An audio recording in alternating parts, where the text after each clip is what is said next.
visiem. Prieks par klātesošajiem. Un es domāju, ka šis būs vērtīgs un interesants laiks. Bet pirms mēs sākam šo tikšanos, es gribētu par cik mēs esam cilvēki, kas ticam Dievam, un arī Bībelē kaut kas ir par skriešanu, par sportu. Un es gribētu nolasīt no 1. vēstules korintiešiem 9. nodaļas, dažus pantus, 24. līdz 27. Un tur apostols Pāvils saka tā: vai nezināt, ka skrējēji stadionā gan visi skrien, bet tikai viens dabū goda algu? Skrieniet tā, ka jūs to dabūjat. Kas piedalās sacīkstēs, tas ir atturīgs visā. Viņi tāpēc, lai dabūtu iznīcīgu vainagu, bet mēs, lai neiznīcīgu. Tātad es skrienu nekā uz ko nezināmu, es cīnos nekā ar gaisu sizdams, bet es norūdu un kalpinu savu miesu, lai citiem sludinātams pats nekļūstu atmetams. Un tāpēc arī mēs šo tikšanos mēs iesāksim ar dziesmu par to, ka mēs esam brīvi skriet. Un pēc tam turpināsim.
Es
Paldies jauniešiem.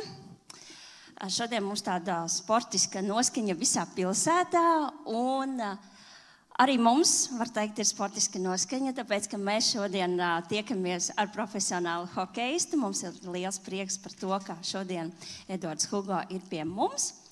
Un varam paaicināt lūdzu te priekšā. Lūdzu, sēdies. Un es tev iedošu arī mikrofonu, jo mums, jā, tātad viss strādā.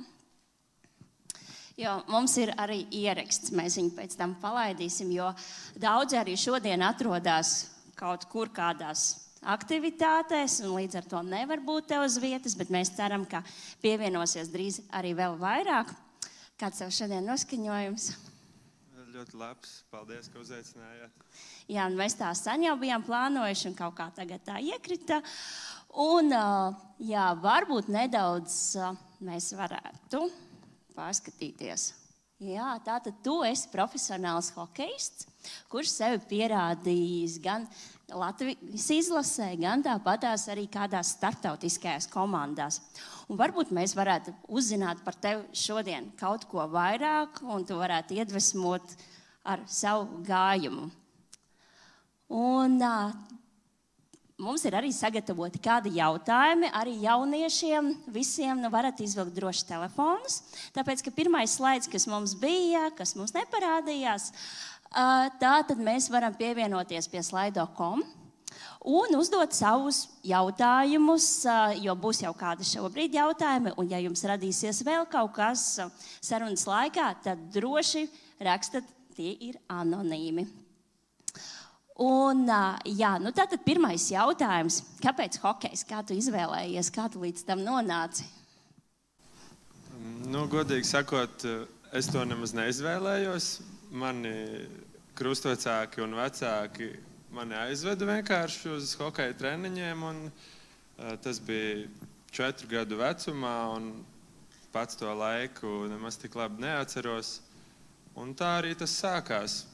Gāju uz treniņiem sezonas laikā un arī vasarā uz hokeja nometnēm, un tā tas ir līdz šodienai.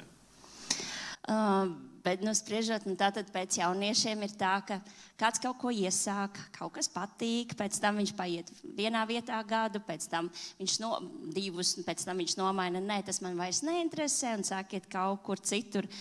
Bet tu tomēr no tiem 4 gadiem tur arī paliki. Kā tev ar to gāja, ar to noturēšanos?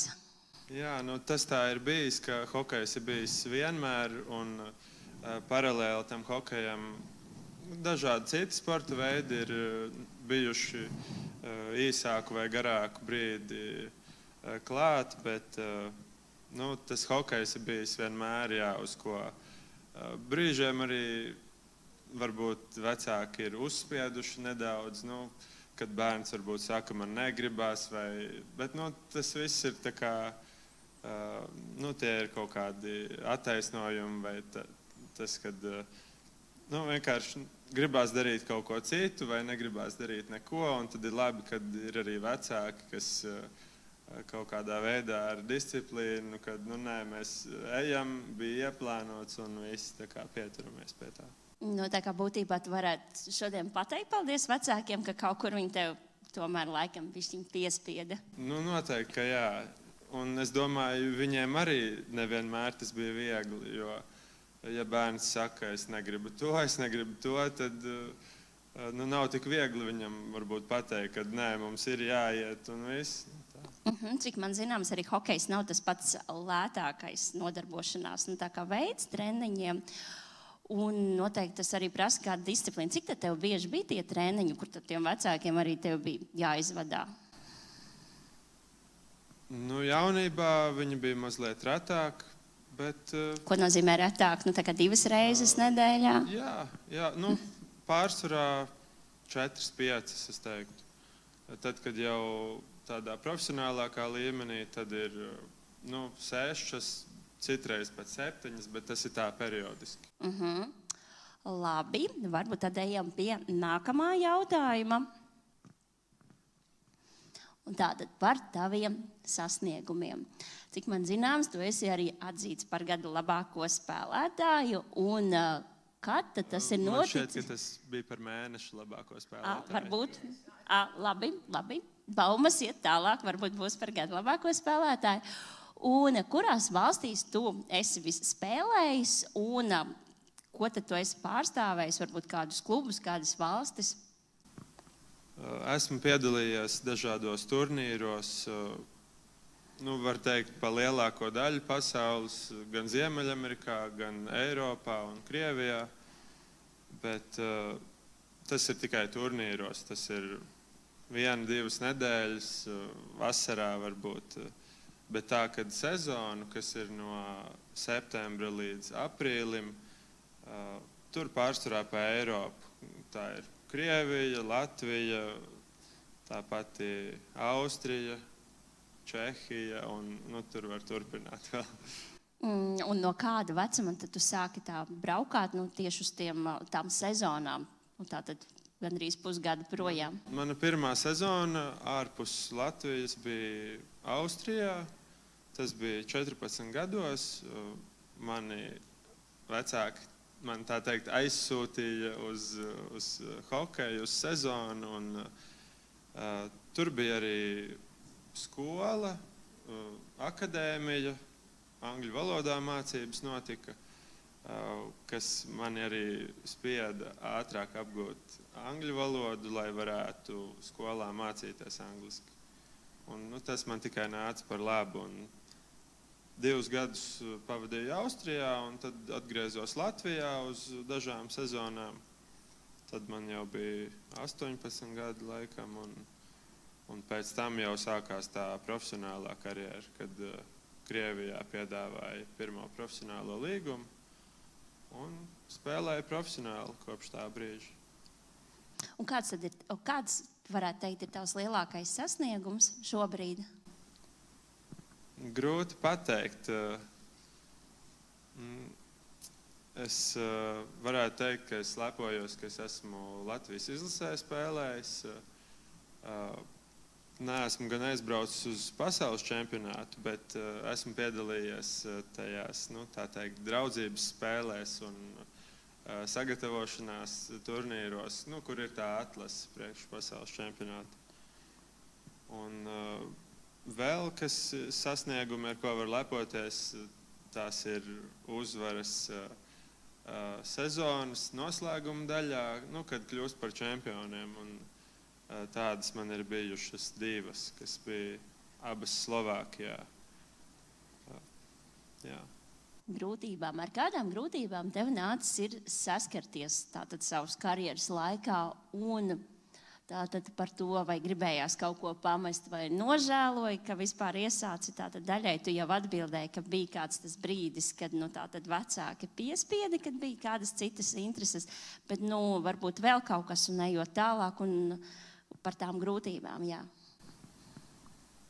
Jā, grūtības viņas uznāk ik pa brīdim, tā kā periodiski, jo nekad viss neiet tikai uz augšu un liekas, ka viss ir lieliski, tā notiek ik pa brītiņam, vai ne, bet tad arī iet uz leju un tā kā pa kalniem, vai ne, brīžiem ir labāk un tu jūties tā, ka forši man viss izdodās, bet brīžiem atkal liekas, ka ir otrādi. Un, tajos brīžos varbūt nevajag padoties un turpināt to iesākto, un ja ir nolikti kaut kādi mērķi, tad pie tiem ir jāturās tā, lai tu zini, uz ko tu ej.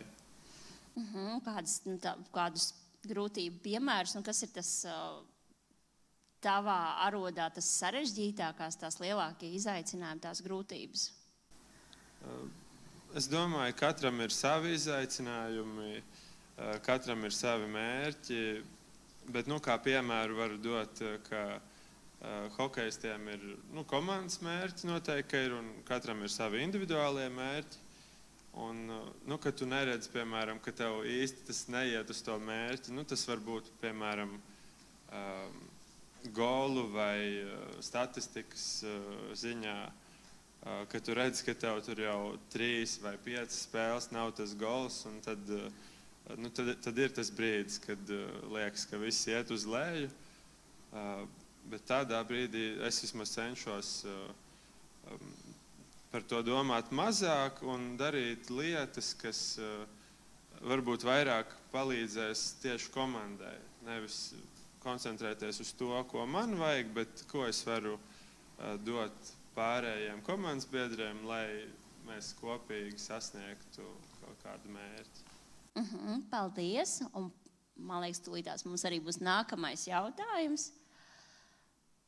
Labi, tas vēl nav nākamais, bet par spēles gaitu un faniem. Tātad, cik ļoti tas palīdz, kad ir tie atbalstītāji, kas sauc, un kādas ir tavas sajūtas arī tad, kad skan Latvijas himna, kad ir kādas uzvaras, vai arī tieši pretēji, kad skan citas valsts himna? Jā, himnu vienmēr ir patīkami dzirdēt. Tā parasti notiek tieši starptautiskajās sacensībās, un parasti uzvarētāji komandas himnu spēles beigās skan. Un tas ir ļoti patīkami un ir tāda kopības sajūta. Parasti visi apķerās un dzied kopā. Tas tiešām ir patīkami.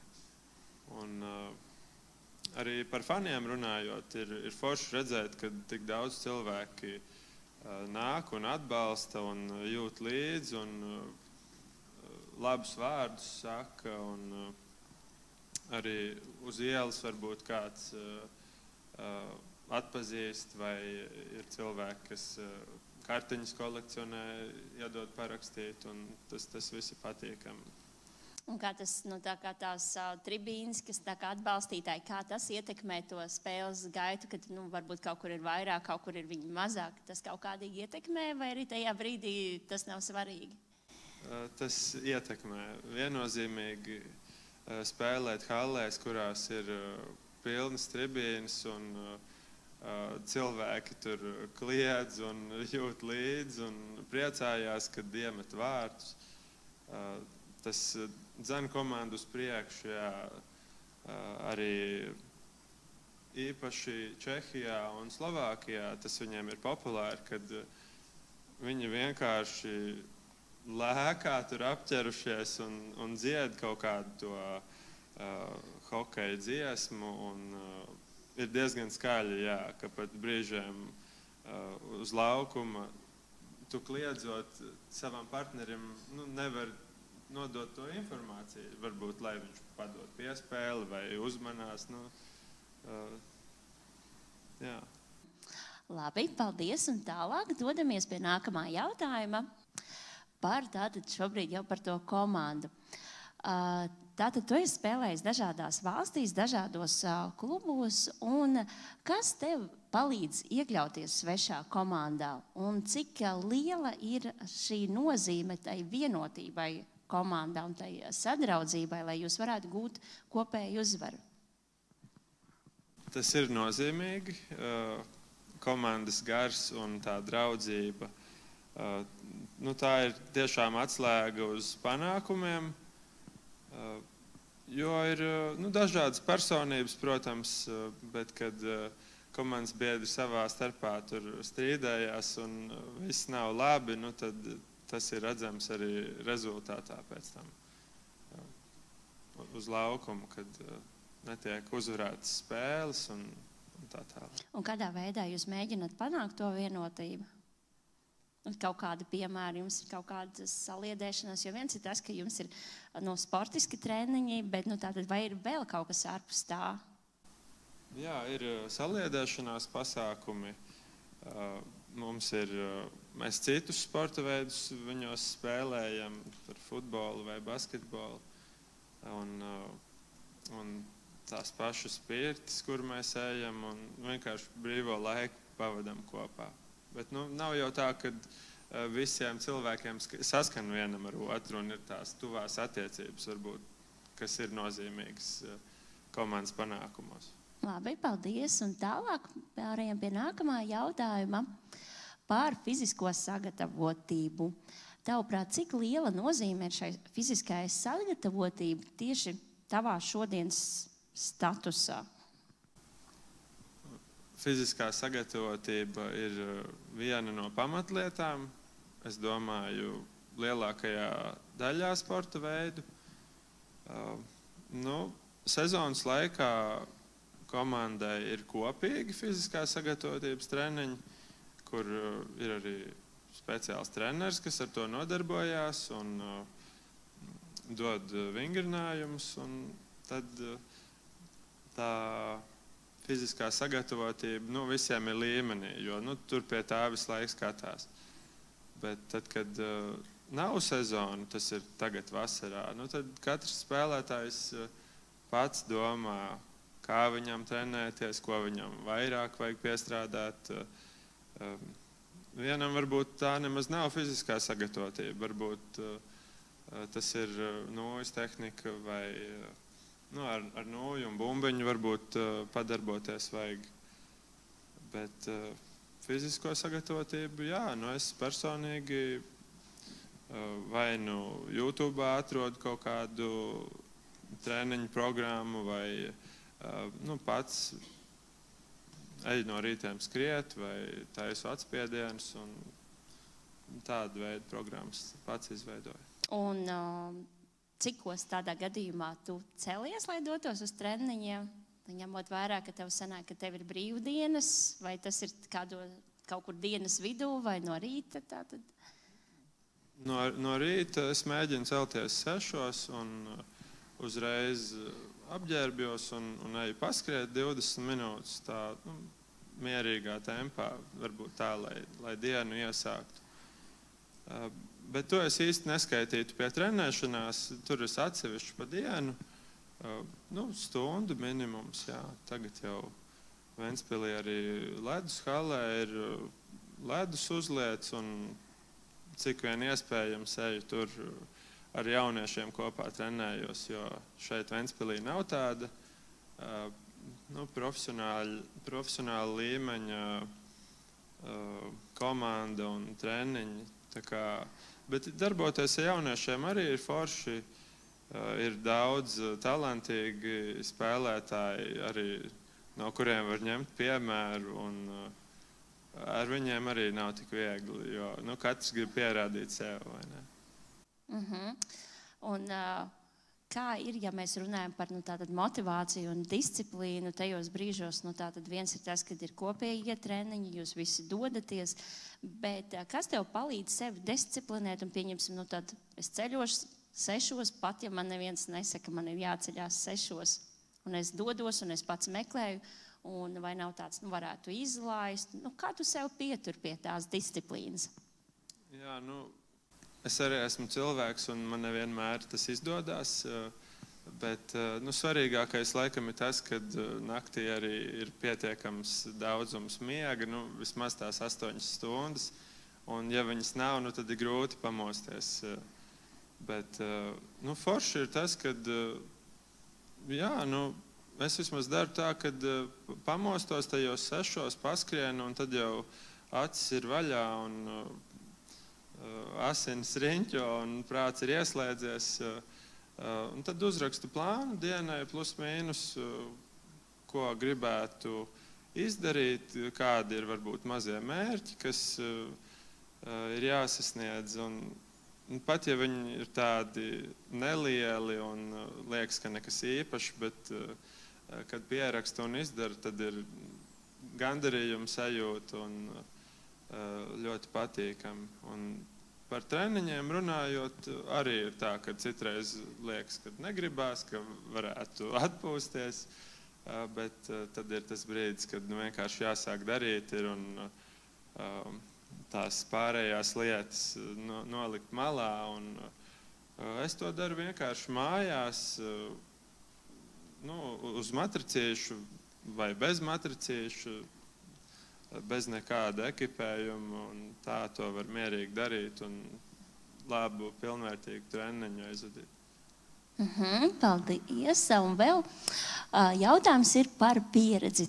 Tad, kad gūst kādus panākumus, cik svarīga ir pieredze Vai tikai, vai svarīgs būtu, viens ir tas, ka kāds varbūt ir ļoti talantīgs, bet, cik svarīgi ir arī, tā pieredze visā tajā, lai sasniegtu kaut ko? Pieredze vienmēr noder, jā. Jaunākiem cilvēkiem viņi ir mazāk, bet viņiem atkal ir citas lietas, kas viņiem palīdz. Tieši par hokeju runājot. Viņi varbūt ir tādi nekaunīgāki brīžiem. Sportiskā ziņā tas ir labi, ka tu varbūt nedomā, ko kāds par tevi padomās, bet vienkārši ej un dari. Jaunie arī fiziski viņi ir bieži vien spēcīgāki. Varbūt ne spēcīgāki, bet viņi ātrāk atjaunojās. Varbūt kāds ātrāk skrien, un tad jau, kad tā karjera iet uz beigām, kas hokejā varbūt ir pāri 30 jau, tad viņi tā kā noriet. Un tad arī tie jaunie ir ātrāki, ja salīdzina. Un kāda nozīme ir aģentam? Aģentam ir nozīme, jā, kad tas līmenis jau ir, kad cilvēks ir pieaudzis jau un profesionālā līmenī jau sāk spēlēt, aģents spēlē lomu, jā. Man ir sanācis tā, kad aizvadīju pirmo profesionālo sezonu, mans treneris man bija tā kā piespēlējis aģentu. Viņi bija pazīstami vienkārši. Tas bija mans pirmais aģents, un pēc tam jau, kad vairākas karjeras nospēlē, tiem aģentiem jau arī ir interesanti atrast jaunus spēlētājus, kuriem palīdzēt, un man ir bijuši vairāki, ar kuriem esmu sadarbojies.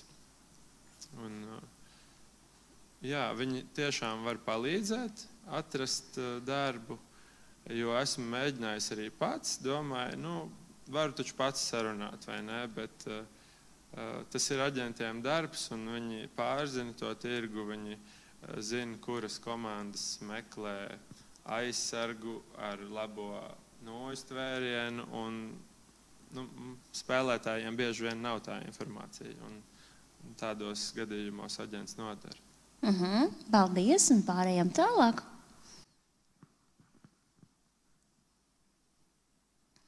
Tu jau tā kā iesāki teikt attiecībā uz to profesionālo karjeru, tad cik tad aptuveni ilga viņa ir? Tātad, cik minēji, tu kaut ko pār 30, ja, kas sākas tas noriedz? Jā, tas ir kā kuram. Ir tādi piemēri kā Jaromirs Jāgrs Čehijā, kas spēlē augstākajā līmenī. Viņam jau man šeit ir pāri 50, bet lielākajai daļai tas ir, jā, varbūt ap 35, 40. Labi, tālāk.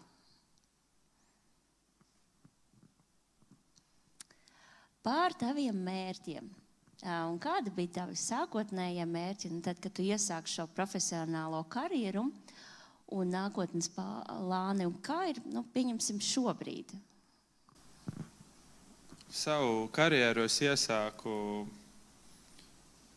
varētu teikt, ka diezgan veiksmīgi, jo, kad es biju jauns, 16, 18, 20 gados, tad spēlēju arī Latvijas jauniešu izlasēs, un tas ir tāds labs ieraksts CV, un pēc šiem jauniešu čempionātiem, tām izlasēm, bija viens brīdis, kad spēlēju Latvijā, virslīgā, un Latvijā tas līmenis ir tāds, ja salīdzinu uz pārējo Eiropu, tāds pusprofesionāls, varētu teikt. Ir komandas, kur cilvēki iet uz darbu un spēlē hokeju paralēli. Un tajā brīdī bija tā, kad es nezināju, vai es tikšu tajā Eiropas profesionālajā līmenī, ja tā varētu teikt. Un bija grūti, jā, bija daži gadi, kad es jau augstskolā tajā brīdī mācījos, un es jau sevi uzskatīju vairāk par studentu, kā par tādu profesionālu hokeistu. Un, bija viena vasara, kad es vienkārši sapratu, ka es gribu būt tas profesionālais hokejists. Un es vienkārši gāju, katru dienu trenējos pats. Un, man bija tāds mērķis, un es domāju pie sevis, kā es gribētu, lai tā dzīve izskatās. Un, tā kā paturēju to prātā, tur aizmugurē un gāju un trenējos, iztēlojos, kāda viņa būs. Un pēc gada vienkārši no zila gaisa nokrita piedāvājums Krievijā. Krievijas 2. līgā pēc spēka saucās Višija hokeja līga. Un aizbraucu uz turieni, atstāju studenta dzīvi Latvijā un kļuvu par profesionālu hokeistu. Bet tu pabeidzi tās mācības, vai tā kā sanāk, tu vienkārši viņus uz kādu laiku atstāji? Tās mācības es atstāju, jo es gribēju viņus turpināt. Tas bija Lauksaimniecības universitātē, bet viņi nepiedāvāja programmu neklātienē, tāpēc tas nebija savienojams. Un ko tu varētu teikt par tavu motivāciju? Tas ir tas, ka tas bija tavs tā kā redzējums, tā kā plāns, tā kā sapnis. Jā, kas bija tas, kas tev pieturēja? Jo tā arī tomēr ir izvēle, ka tu jau esi mācījies, un tad tu atstāji, un tu dodies pakaļ sapnim. Jā, tā motivācija, viena motivācija bija spēlēt Latvijas izlasē, jo tas ir gods pārstāvēt valsti, un tas arī ir augsts līmenis. Otra motivācija bija kļūt finansiāli nodrošinātam un spēlēt tādā līmenī, ka tu vari atļauties veidot savu dzīvi un veidot ģimeni. Un tas bija mans mērķis, laikam. Jā, jā, un tagad pārējām tālāk. Tātad pie jautājumiem. Tātad vai visi jau ir noskanējuši kodu, kāds mums te ir pievienojies? Nelielā tātad tehniskā apmācība. Paņemam visi savus telefonus. Atveram visi tie, kam ir ar iPhone'iem, noteikti nekāda problēma jums nav. Uziet virsū ar kameru uz QR kodam. Jums parādīsies dzeltenās paziņojums, un tur spiežam virsū. Jūs tiekat pie tātad iespējas ierakstīt savu jautājumu anonīmi. Ja ir drosmīgi un ar to QR kodu netiek klāt, tad šis būs tas laiks, kad ir laiks jautājumiem. Un viens jautājums tika iesūtīts man jau patiešo. Tātad tu uzsāki spēli Krievijā profesionālajā klubā. Un šobrīd diezgan diskutējams jautājums ir par krievu valodas vispār nepieciešamību arī skolā, ņemot visus šos ģeopolitiskos apstākļus. Un kā tev gāja ar krievu valodu, spēlējot šajos Krievijas un krieviski runājošajās valstīs? Un ko tu domā, kāds ir tavs viedoklis personīgais par krievu valodu? Vai jauniešiem viņa šobrīd ir vajadzīga, vai tā kā varētu arī iztikt un mācīties visas vācu, franču un visas pārējās valodas? Es domāju, ka viņa noteikti ir noderīga. Īpaši Latvijā viņa ir noderīga, jo mums ir daudz krieviski runājošie cilvēki. Bet ne tikai krieviski runā daudz kur pasaulē, un krievu vispār ir daudz. Tā kā jebkura valoda ir pluss manā uztverē. Bet kā man gāja, bija tā interesanti sākumā, ka skolā biju mazliet iemācījies krievu valodu.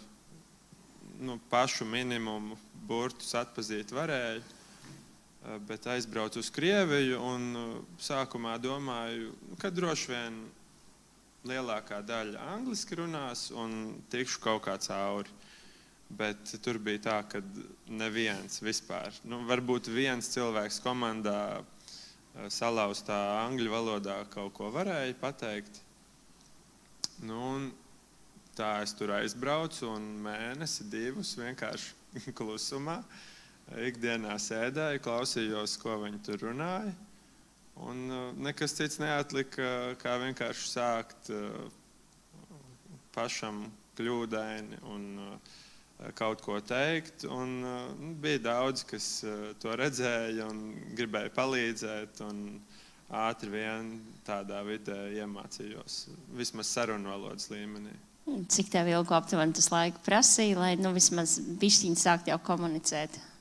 Kāds mēnesis, 2 bija tā, kad es klausījos, un mazliet tikai, jo Latvijā man nebija tāda saskarsme ar krievu valodu, lai runātu.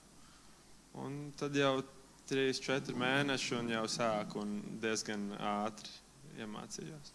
Protams, caur jokiem un visi tur smējās, kā es tur runāju, bet tas bija forši, jā.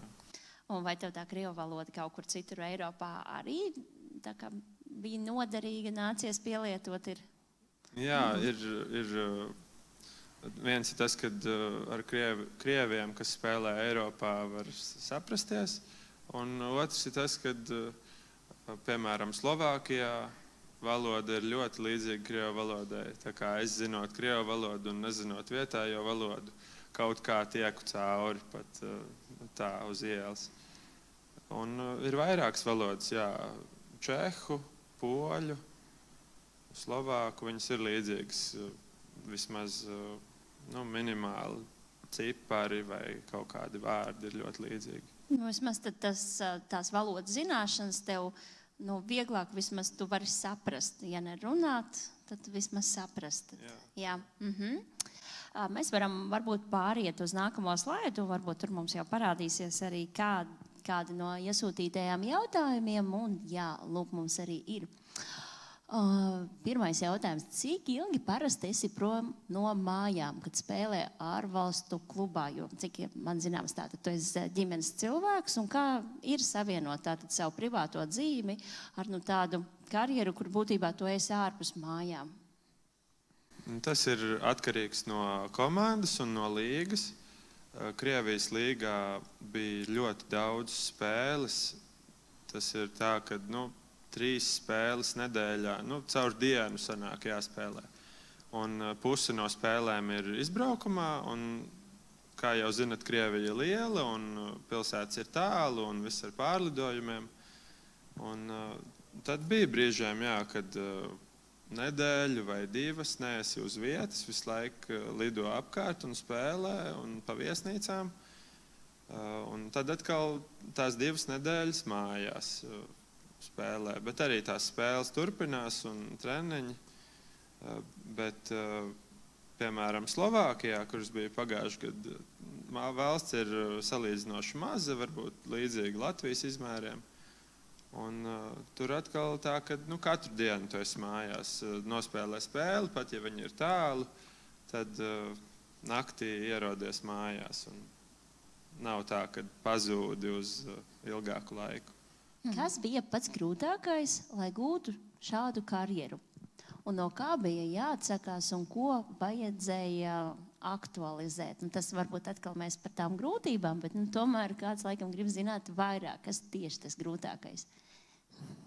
Jā, ir tāda lieta, ka jauniešiem un bērniem un jauniešiem ir vasarā nometnes, ir hokeja treniņi, un tajā pašā laikā citiem bērniem, kam nav tās nometnes un treniņi, viņiem ir daudz brīvais laiks, un bērni tiekās pagalmos,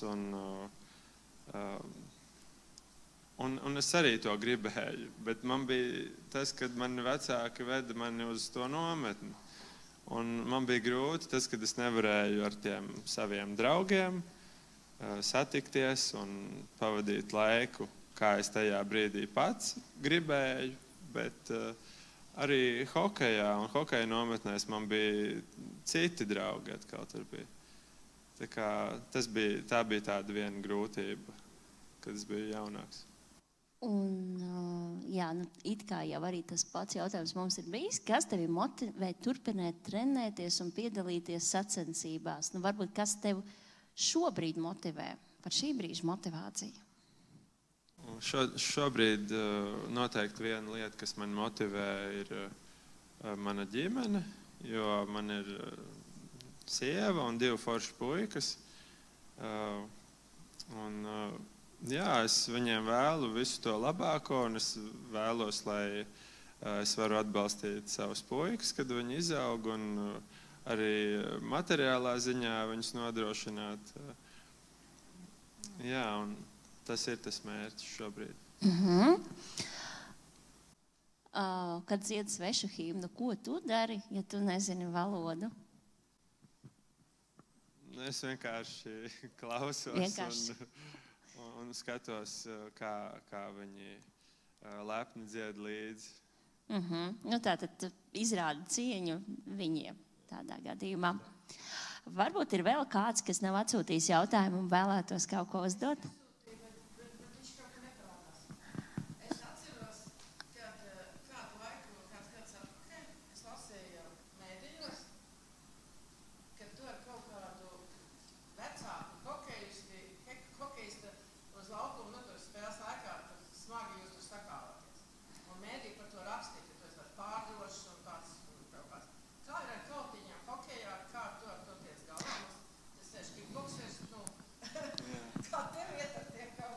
Labi, es īstenībā katram gadījumam pateikšu vēlreiz, lai aiziet ierakstā. Tātad jautājums ir par kautiņiem uz ledu un kā tad ar to tikt galā. Tā ir, ka hokejā tā gadās, jo ir asumi visādi un kāds pretinieku pagrūž, un tad sākās tie asumi, viens otru tur iet aizstāvēt. Bet tas ir kā kurā līgā, piemēram, pie mums Eiropā tas nav tik izplatīti, bet, piemēram, Ziemeļamerikā, tas ir Amerikā vai Kanādā, tur ir līgas, kur viņi kaujās katrā periodā. Tur 3, 4, 5 reizes spēlē. Un pie viņiem tas ir normāli. Viņiem arī tā noteikuma sistēma ir cita, ka par kaušanos uz laukuma ir 5 minūtes noraidīto spēlētāju soliņā tu sēdi. Un viss. Tad atkal Eiropā, lai tā kaušanās būtu tāda ierobežotāka, uzreiz ir noraidījums līdz spēles beigām. Tur ir tā atšķirība. Man pašam, ir sanācis dažreiz iesaistīties šajos asumos, cenšos no tā izvairīties, bet varbūt reizes sezonā tas sanāk. Kas tad nokaitina uz kaušanos? Grūti pateikt. Man vismaz nav tā, ka es to brīdi izvēlos, viņš vienkārši tur rodās pats no sevis. Varbūt iekšējās emocijas un tajā visā karstumā, un ja vēl tas pretinieks tevi izprovocē kaut kā, un viņš arī tā jūtās, tad nomet cimdus un kaujās. Hokejistam kaut kā gatavojas arī fiziski kaut kādā, vai vienkārši, kā māk tā ir? Vai jūs kaut kā tomēr sev gatavi? Ir, kas gatavojās, ir, kas boksā iet trenēties, bet lielākā daļa nē. Tur ir vairāk kā sanāk. Ir vēl papildus jautājumi, kurus mēs vienkārši neredzam uz ekrāna. Kā izskatās tava ikdiena kā sportistam? Es pieļauju, ka tas varētu būt tajā laikā, kad tu esi kaut kur izbraukumā. Kāds tad ir aptuvenais tas dienas grafiks? Hokejistiem ir tā, ka ir spēles dienas un ir treniņu dienas. Treniņu dienās tas parasti ir tā, ka aptuveni 9, kā kurā komandā, bet 9 visi ir hallē, gatavi treniņam, ir stunda ledus pārsvarā, sezonas laikā uz ledus. Tad ir kaut kādi treniņi uz zemes vai svaru zālē, stadionā. Un līdz pusdienām aptuveni, un tad tā dienas otra daļa ir brīva. Katrs dara, ko vēlās, un tad ir spēļu dienas. Un spēļu dienā ir arī no rīta treniņš, parasti ir īsāks, tā mazliet iesvīst tikai, un tad pa dienu, kā nu kurš gatavojās tai spēlē, kas ir vakarā, cits grib gulēt, cits negrib gulēt, cits tur lasa grāmatas vai spēlē šāhu. Un ko dari tu? Es cenšos pagulēt, nevienmēr aizmiegu, citreiz tā aizmigšana pat nenāk pa labu, jo tad pamosties un pēc miega nav tik skaidra galva, man vismaz pašam.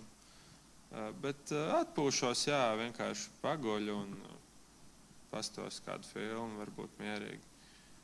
Un tad jau vakars nāk, un tad ir gatavošanās, ir iesildīšanās, ir komanda spēlē bumbu parasti pirms spēles, un spēle aptuveni 2-3 stundas ar tām visām pauzēm, kas ir starpā, un tad kā kuru reizi 10, 11 ej ārā no hāles un uz mājām, centies paēst kaut ko, un nākamajā dienā atkal treniņš no rīta.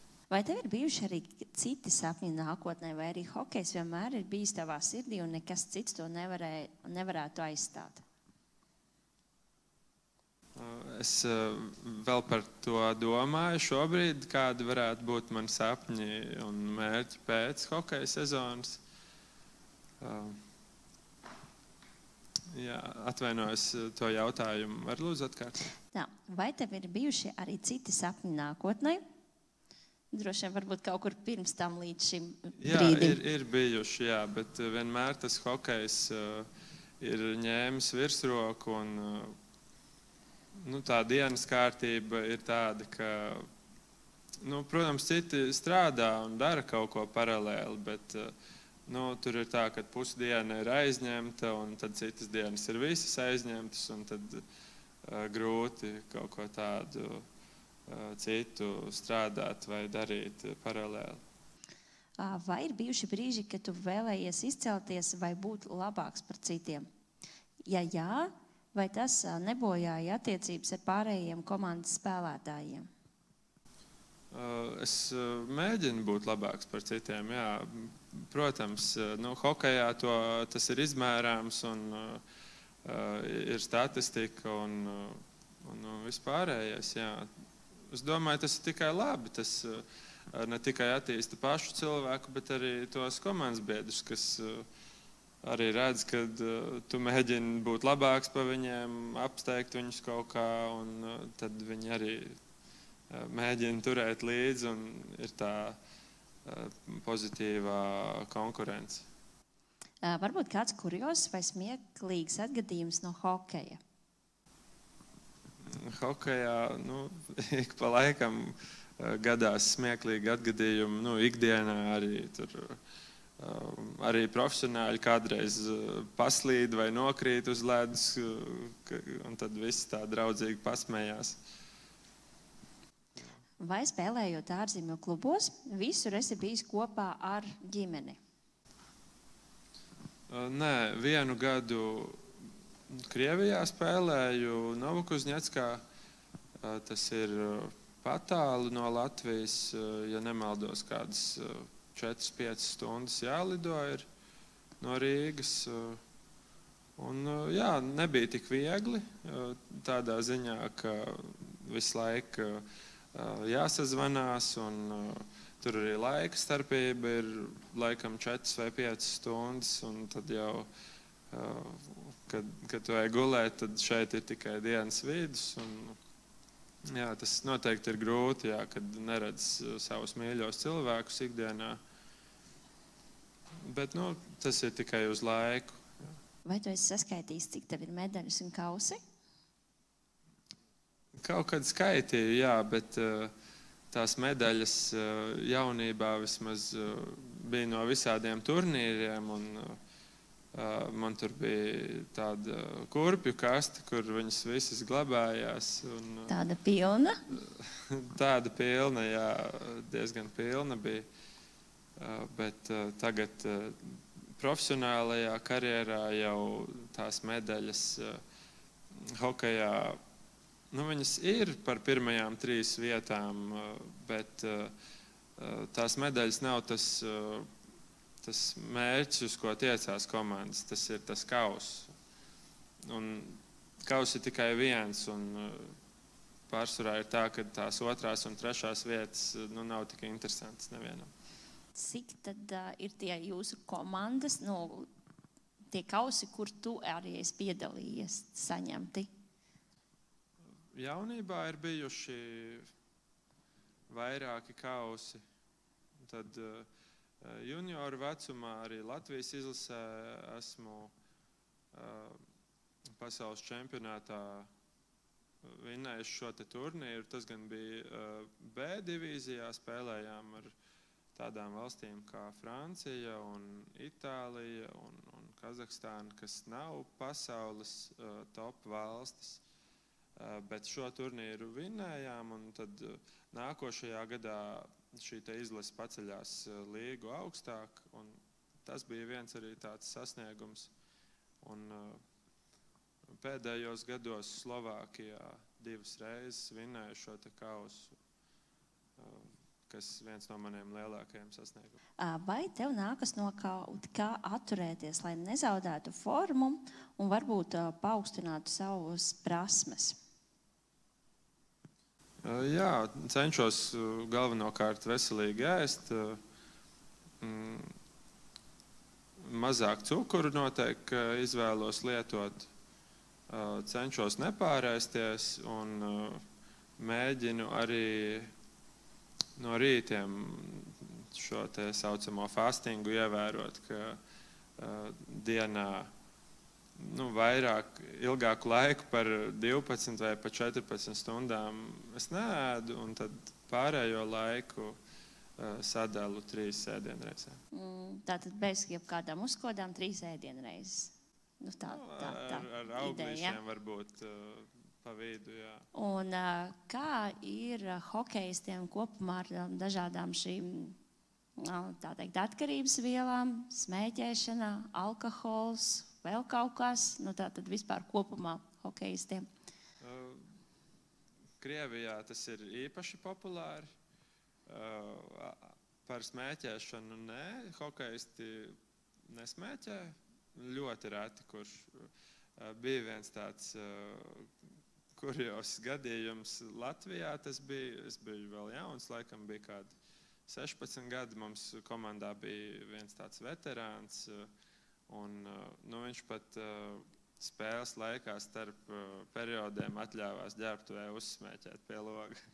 Bet tas bija viens tāds gadījums, jā, citus es neesmu redzējis. Un esmu arī pats pamēģinājis, un ātri vien sapratu, ka hokejistam tas ir nē, jo uzreiz zūd darba spējas, nevar paskriet un nevar atelpoties. Jā, bet alkohols Krievijā ir ļoti izplatīts starp hokejistiem, un ne tikai starp hokejistiem. Un bieži vien pēc spēlēm džeki iedzer aliņu autobusā vai ģērbtuvē. Un, jā, manuprāt, tas noteikti nekas labs nav, jo atjaunošanās spēja zūd. Ir vesela virkne ar mīnusiem, un atļaušos teikt, ka plusi tur vispār nav nekādi. Tie ir cilvēku izdomāti.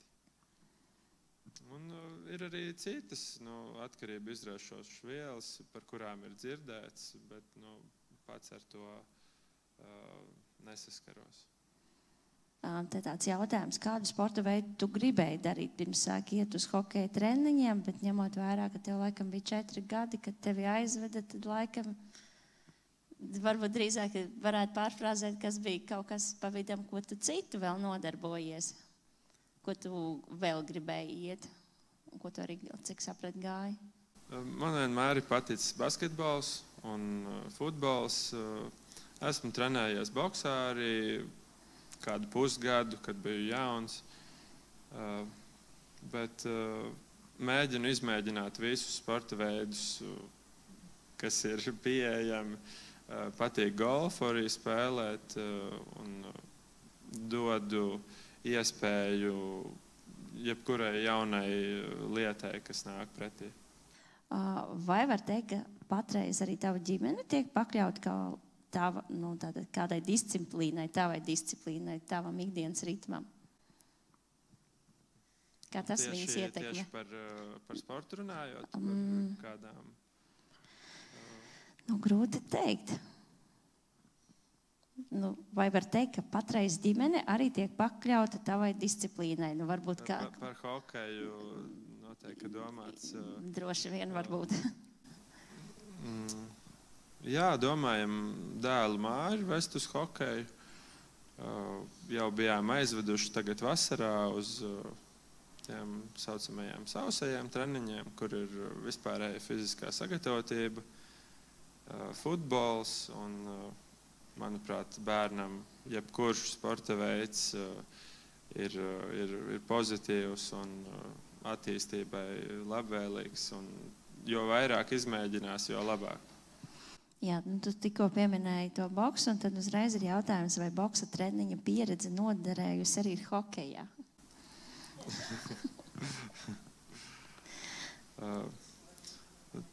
Tajā vecumā laikam, ka vēl nebiju plānojis nemaz kauties ar kādu uz laukumu. Bet varbūt, ka noderēja, jā. Varbūt kaut kas palika. Vai tu ar hokeju pelni naudu? Tātad jā, sanāk, ka jā. Naudu. Tādā veidā nodrošina savu ģimeni. Jā, laikam, kā no visiem jautājumiem, tad arī būtu viss. Un tagad mums arī sagatavoti jautājumi nedaudz arī zālei par to, ko jūs varbūt zināt par hokeju. Tad pārējām tālāk. Varat atkal pievienoties, ja jūs esat aplikācijā. Tātad pirmais jautājums. Cik tad bieza ir tā hokeja ripa?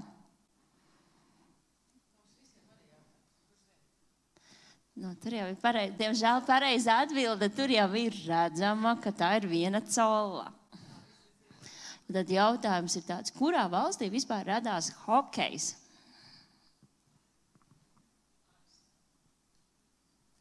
Telefons? Jā, jums ir jūsu ekrānos, tātad jums ir jāatbildi. Atķeksējam.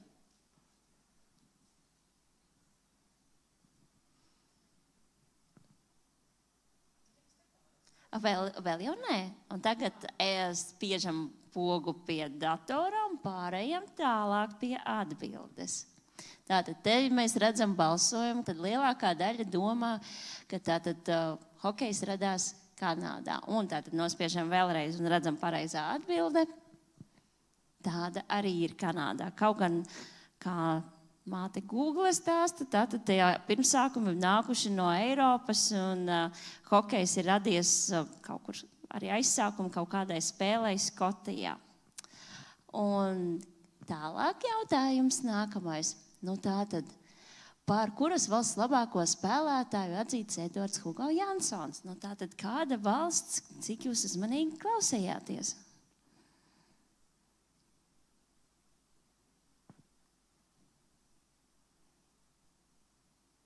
Tas bija tas mēneši, jā? Tas skaitās, jā? Tātad, visi ir ierakstījuši, tad spiežam tālāk, kāds mums šobrīd ir tas balsojums.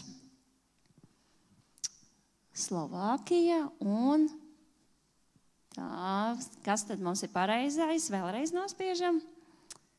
Slovēnija, jā, ir, jā.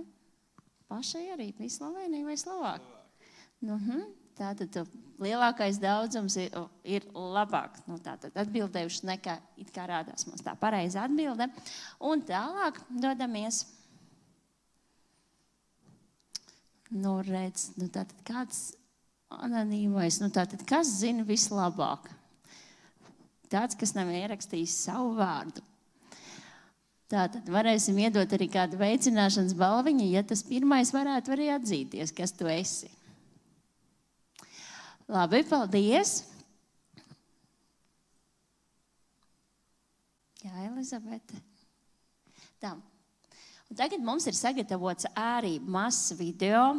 Varat pacelt rokas, kurš zina tādu cilvēku kā Artūrs Irbe. Ir dzirdējuši tādu vārdu. Tā, netik pārliecināši, jaunāki cilvēki. Nu tātad, jā, tātad Artūrs Irbe, nu noteikti, varbūt tu vari pateikt, ka varbūt šis vārds kā tavā dzīvē kaut kādu spēlējis lomu, kā paraugs ir bijis, nav bijis. Jā, nu, Artūrs Irbe viennozīmīgi ir Latvijas hokeja leģenda. Un pēc savas karjeras arī treneru darbā vairākas sezonas jau strādā un Latvijas hokeja izlasēji palīdz. Bet man pašam personīgi nav bijusi saskarsme ar viņu.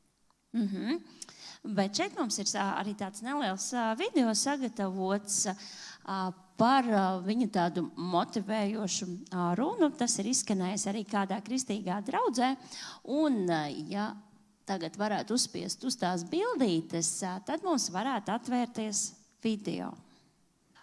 Jā, nu labi, tad tikmēr, kamēr mēs tur pārvelkam, kad es klausījos tavu interviju, tas būs 7 minūtes. Artūrs stāsta arī par šo komandas darbu un par tādu kā schēmu, kas viņam palīdzēja gūt kādas nu, tā uzvaras. Un iegūglējot, paskatoties, par ko tad viņš runā, tad sanāk 23. gada pasaules čempionātā, tātad to viņš jau runā, šī intervija ir pēc šī čempionāta, Latvija pirmo reizi iekļuva, tātad, ja nemaldos, ceturdaļu finālā. Viņi uzvarēja, Kanādai zaudēja, ASV uzvarēja. Un tas bija laikam pirmo reizi Latvijas vēsturē. Jaunais gads Новый год. ne tikai kalendārā, bet arī jūsu draudzē. Не только в календаре Новый год приближается, но у вас в церкви Новый год. Savā ziņā jauns laikmets. В своем роде это новый вообще век. Un man gribētos mazliet padalīties un arī tā kā jūs drusku iedrošināt.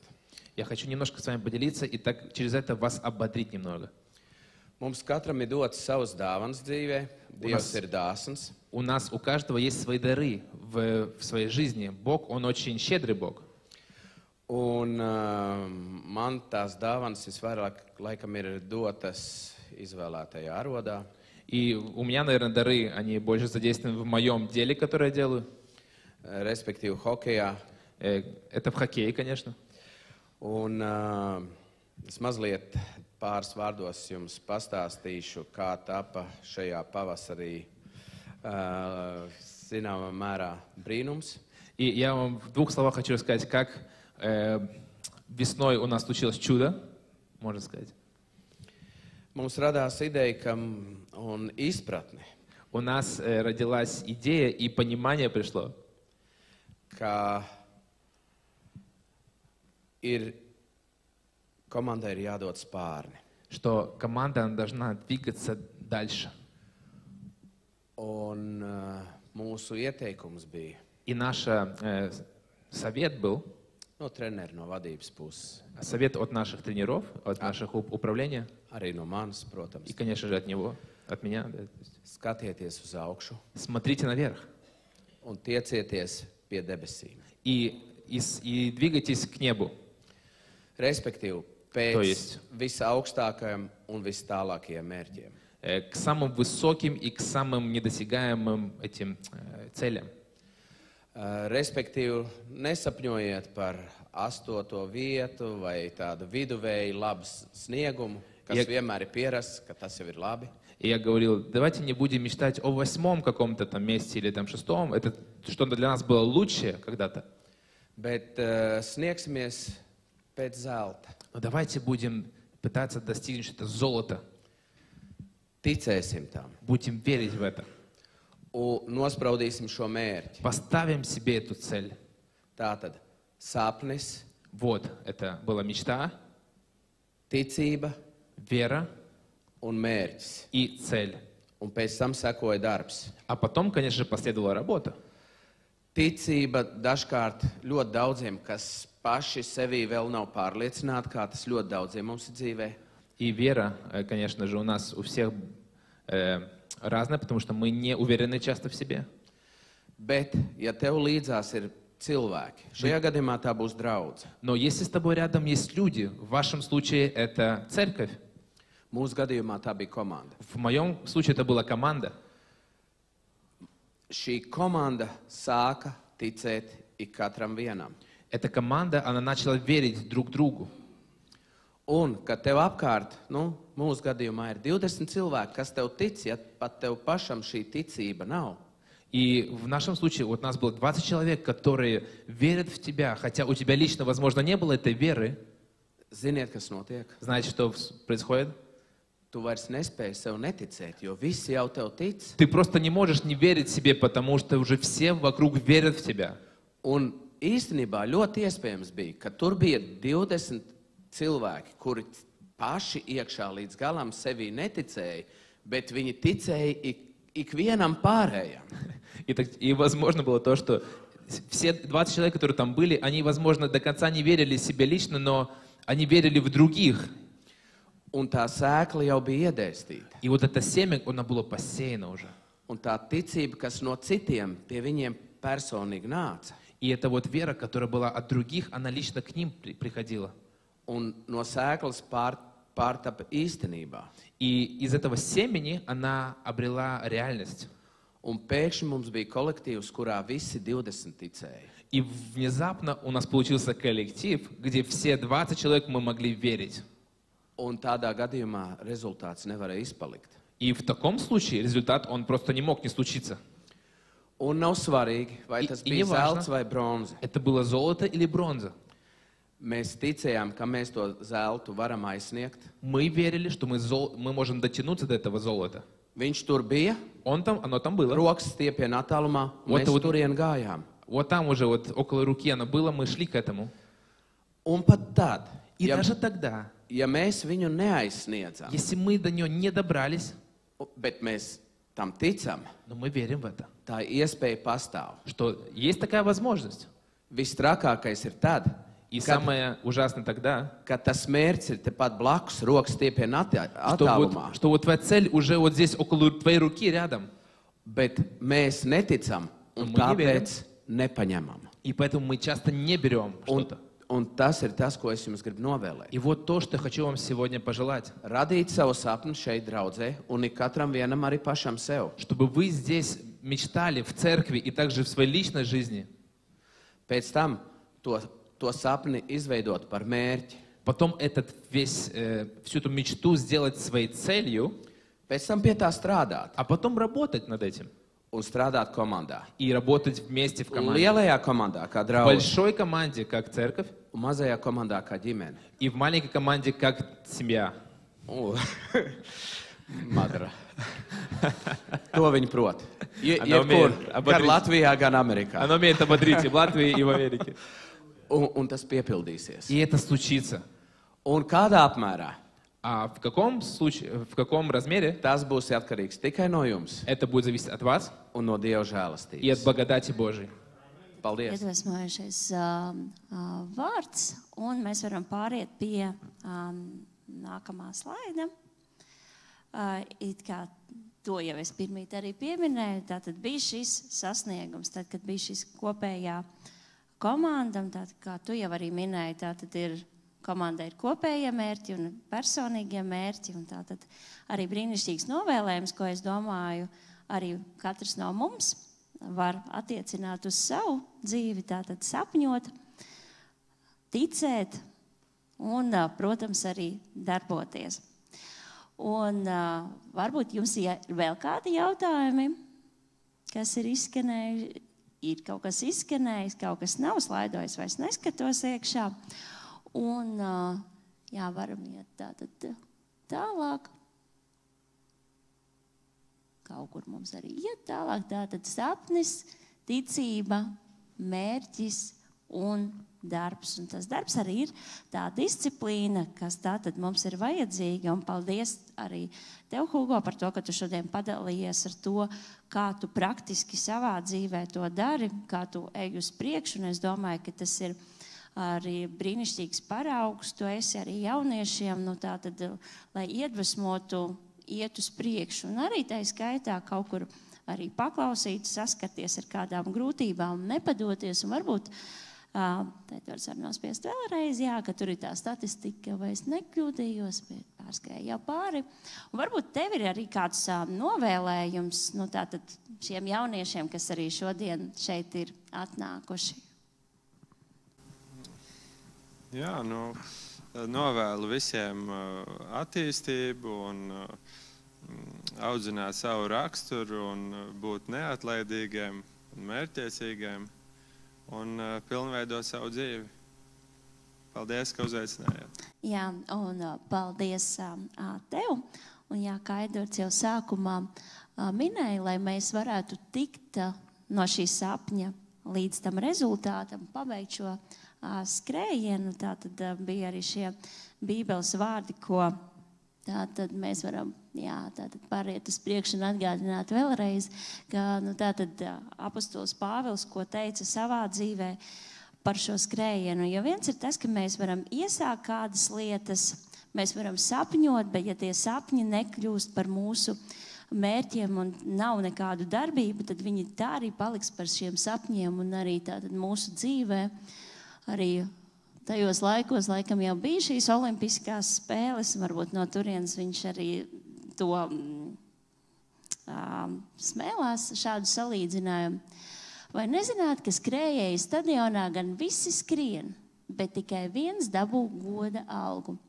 Un skrieniet tā, kā jūs to dabūjat. Un tas attiecas uz mūsu dzīvi un uz mūsu šiem personīgajiem sapņiem, personīgajiem mērķiem. Kas piedalās sacīkstēs, ir atturīgs visā. Viņa tāpēc, lai dabūtu iznīcīgu vainagu, bet mēs neiznīcīgi. Kā jau arī tu stāstīji par to, ka kāds gāja, bet tu gāji uz treniņiem, tu brauc uz nometnēm. Tātad atsakamies no kaut kā. Tātad es skrienu nekā uz ko nezināmu. Es cīnos nekā gaisu izdams, bet es norūdu un kalpinu savu miesu, lai citiem sludinādams pats nekļūtu atmestams, bet arī tātad viņš rūpēs par to, lai arī viņš nonāktu līdz šim galam. Un tātad arī novēlējums tātad visiem jums un katram no mums, tātad, ka mēs ejam uz šiem sapņiem un lai Dievs mums arī palīdz un atrasties tieši tur, kur mums ir jābūt. Jā, un tātad paldies, ka bijāt kopā ar mums. Vēlreiz paldies tev. Un mums ir arī sagatavot mazu tev pateicību. Patriks varbūt varētu nest lūgt to maisiņu.